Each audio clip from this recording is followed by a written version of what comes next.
Good morning. आता आजचा दिवस आहे 10वा आणि आज पण आम्ही हम्पीलाच आहोत.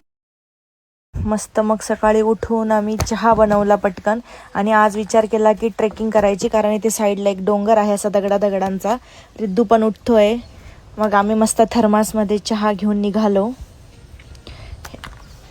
वरती जाताना अशा पायऱ्या होत्या आणि खूप वरती गेल्यानंतर एक हनुमानाचं मंदिर होतं आणि इथे मग हनुमानाचं आम्ही दर्शन घेतलं. पुन्हा थोडं वरती गेल्यावर एक असा सपाट भाग होता, दगडच होता तो आणि खाली मस्त असा व्ह्यू होता. तिथेही कृष्णाची 2 मंदिरं होती. मग तिथे बसून आम्ही तिघांनी मस्त गरमागरम चहा पिला. तर आम्ही जेव्हा वापस येत होतो रिटर्न, तर आम्हाला एक पुण्यामधील चाकण येथील एक मराठी बांधवांचा एक ग्रुप मिळाला.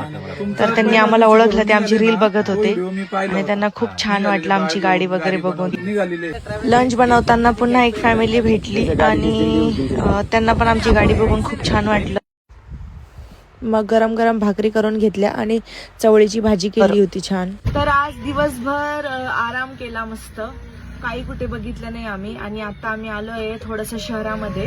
हम्पीच्या जवळ कमलापूर नावाचं एक शहर आहे, तिथे भाजीपाला थोडासा घ्यायला. आम्हाला तिकडून यायला बराच उशीर झाला. आम्ही आलो, पटकन डिनर केलं आणि आता खूप थकलोय. सो झोपायची तयारी. Good night. व्हिडिओ आवडला असेल तर लाईक करा आणि फॉलो नक्की करा.